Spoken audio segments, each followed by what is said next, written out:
皆さんこんにちは。今日は味についてお話をしたいと思います。その味の中でも2つの味について今日はご説明したいと思います。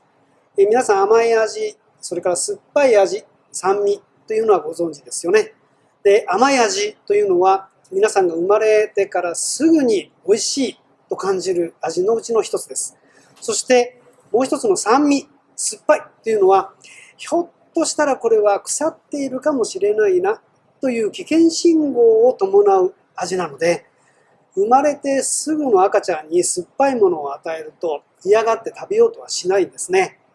酸味のあるものは自分の体にとって有害なものであるというそういう本能を私たちは持っているからなんです。でも酸味の全てが悪いわけではもちろんなくて、美味しい酸味もありますね。その美味しい酸味というのは経験を積み重ねて初めて美味しいと思える味になります。甘い味というのは基本的に生まれ落ちた時から全て OK なんですが、酸味というのは徐々に経験を積み上げていって美味しさが分かっていくという経験が必要な味わい、すなわち後天的な美味しさと言われます。かたや甘みというのは先天的な美味しさですね。誰から教えてもらうわけでもなく、本能的に美味しい味です。この2つというのは全く真逆の味なので、甘い味と酸っぱい味を合わせると不思議なことが起こります。普通、味というのは2たす2は4になるんですが、甘みと酸味は通常2たす2が4になりません。3にしかならないんですね。時には 2.5、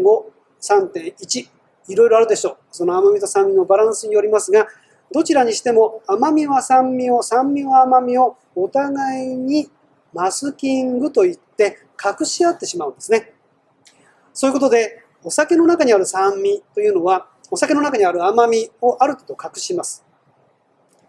皆さん、日本酒に酸味がどれぐらいあるか想像してみてください。あんまりないですよね。非常に日本酒は穏やかな酸味を持っています。かたやワインというのは非常に豊かな酸味を持っていますから、多少甘みがあってもワインの中にある酸味でその甘みが覆われてあまり強く感じないようになるんです。それは逆もまたしかりです。ところが日本酒の場合は酸味が非常に穏やかなので甘い味が際立つことになります。理論的には。ところが日本酒はほとんどのお酒、全部お米の中にあるもともと甘みだったものをお酒に変えてしまっていますから、甘みは残っていないはずなんですね。ところがお酒自体に甘みがあるので、アルコール自体の甘みが若干前に出てきます。ところがその酸味が強ければその甘みを覆い隠すことになるし、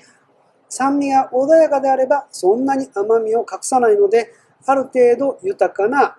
甘みを感じるというわけなんですね。そういうわけで日本酒というのはお酒の中にあっても非常に特徴的な味わいのバランスを持っているものなので、酸味と甘み、その2つの味わいのバランスにちょっと注意をしながらお酒を楽しむというのも面白いかもわかりませんし、その味わいのバランスによってどういうお料理に合わせていくのかということを考えるのも楽しみの一つだと思います。